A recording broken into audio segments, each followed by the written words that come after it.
of the advisory hub and try to analyze and clarify for you what the advisory hub is and what the advisory hub can do. And at the end of the presentation, I will give you some tips of how you could contact the advisory hub to seek support for your investment. The advisory hub is one of the three pillars of the investment plan for Europe. The first pillar, which is the guarantee scheme and the mobilization of financing, is hopefully by now fairly clear in its objectives. A second pillar is supporting the investment in the real economy, which is the objective of the advisory hub. And the third pillar is creation of an investment-friendly environment for investment in Europe. So, in this diagram, the advisory hub is the second pillar of the investment plan for Europe. Now, although the advisory hub is a pillar of the investment plan for Europe, it has a longer duration, and it not necessarily works only for projects that will benefit from financing from the investment plan from Europe. These are two key considerations that is important for you to take away today. So, although of course when we talk about increasing investment in Europe through the investment plan for Europe, obviously the projects that will be worked upon by the advisory hub will benefit, I guess, from some sort of financing. This doesn't necessarily mean that it's only for financing from the advisory hub. That's an important consideration. And also, the advisory hub has a longer horizon. It's already foreseen that it will be operational up more than 2020. Now, in a nutshell, what is the advisory hub? The advisory hub is a joint initiative between the European Commission and the European Investment Bank, and it is a tool to strengthen Europe's investment environment and to improve quality on investment projects. Now, this is a pivotal element of improving investment. Having good quality projects that can be investable is an important consideration, and is something that is important that we keep in mind. Obviously, all sorts of support are available for us to improve our projects, but this must be our key objective, to have projects that can be financed. Now, in terms of advisory, the aim of the advisory hub is to provide a single access point for project promoters to seek support from the bank, and also to provide a cooperation platform with partner institutions. Now, partner institutions, and this is a network that is currently being developed, can be, for example, development banks in the countries that have them, but it can be all sorts of national, sort of promotional type institutions, even managing authorities, that can work with the advisory hub.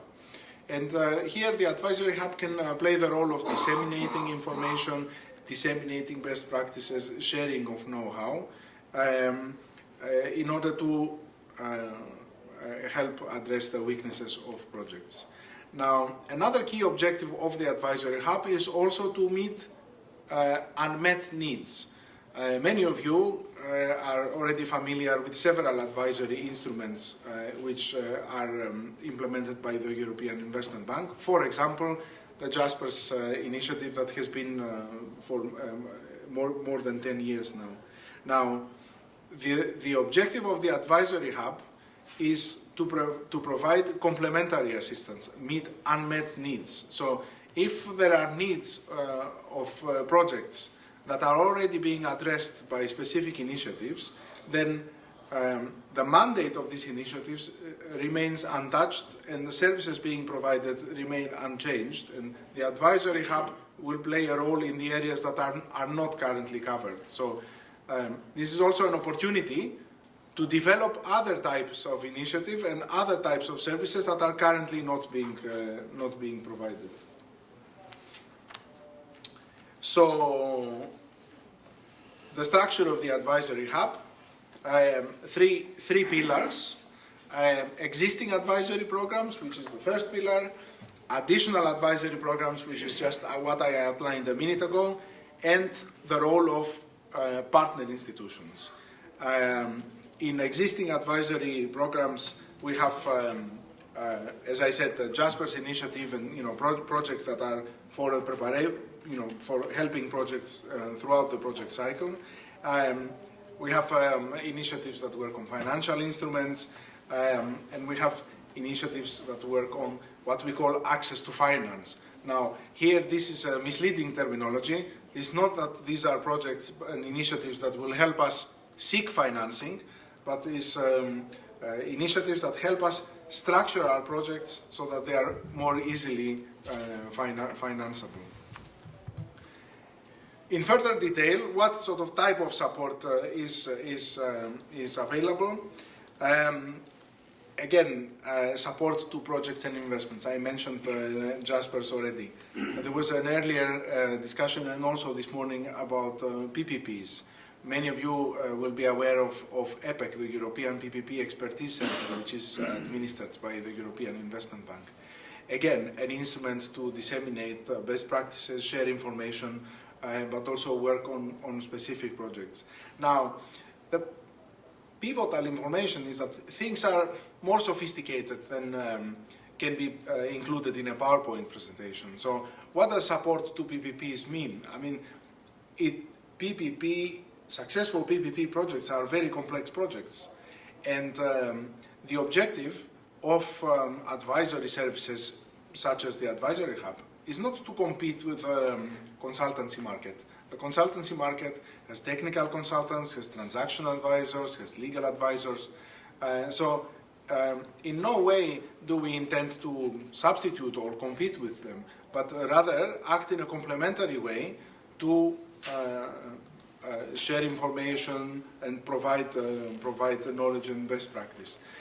Similarly, enhanced use of EU funds via financial instruments and other subject access to finance, which we mentioned earlier, and of course the role of the hub's local partners and local network, which is being developed.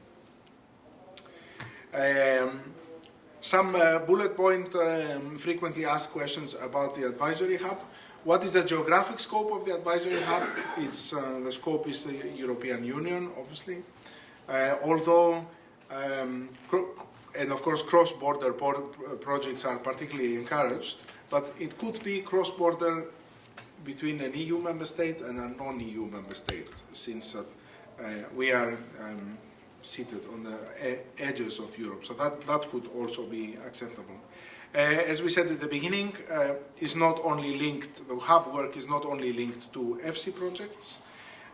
Clearly, the hub does not provide financing, is purely a mechanism for accessing technical assistance for the projects. Assistance delivered within the context of the Advisory Hub is delivered by staff at the IB, complemented by staff in local institutions and or consultants. A key point on whether the services are provided free of charge. Here, the EFSI regulation, which provides the legal basis for the Advisory Hub, is clearly stating that public sector will benefit free of charge, and private sector, for SMEs, the SME will bear 1/3 of the cost. So generally for the public sector this is free of charge, but for private beneficiaries there are circumstances where the private partner and promoter who is seeking support from the fund will need to contribute with funds of his own.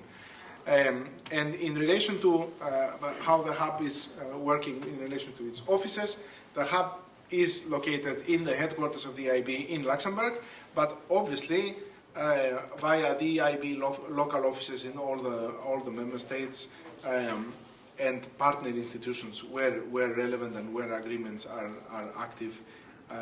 Information can be sought. Who can contact the advisory hub?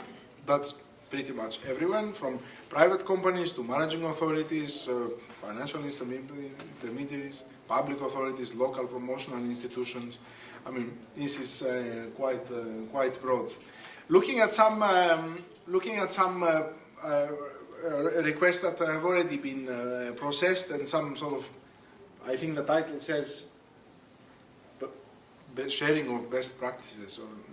It's interesting that also this morning a question came up on broadband, which is a very useful coincidence, because we also have quite a few requests on broadband projects, specifically because of the problem that was also outlined this morning, that broadband projects are most profitable in sort of densely populated areas, and less densely populated areas are not so attractive. So we have had a lot of requests from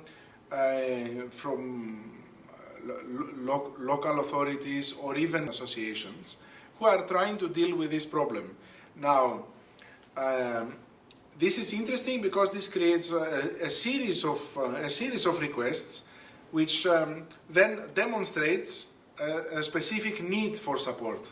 And based on this need of support, we can sort of tailor the type of assistance that is needed.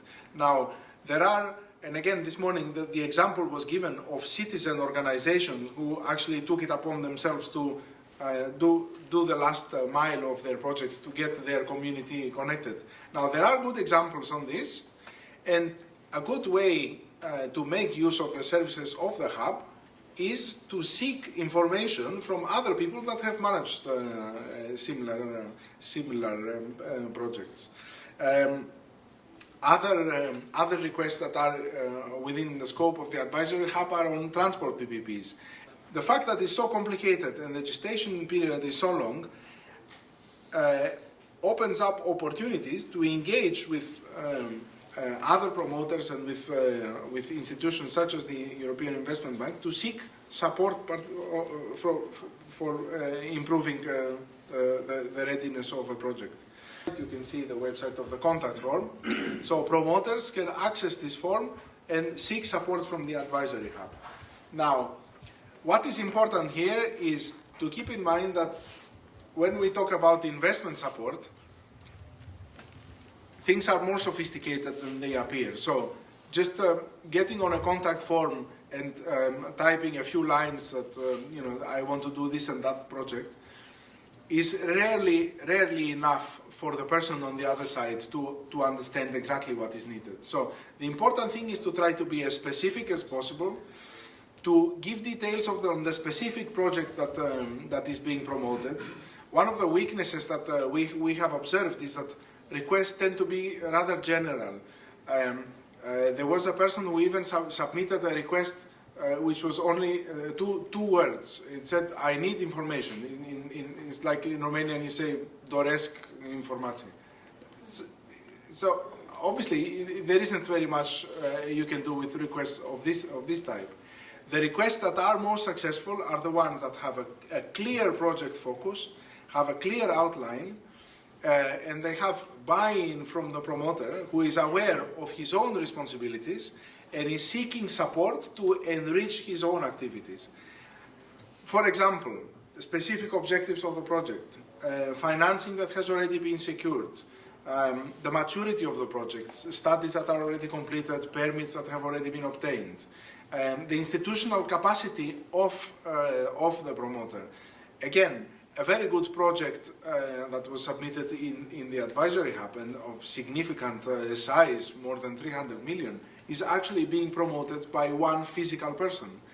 The project is potentially very nice, but the institutional capacity of the promotion agency is just not there.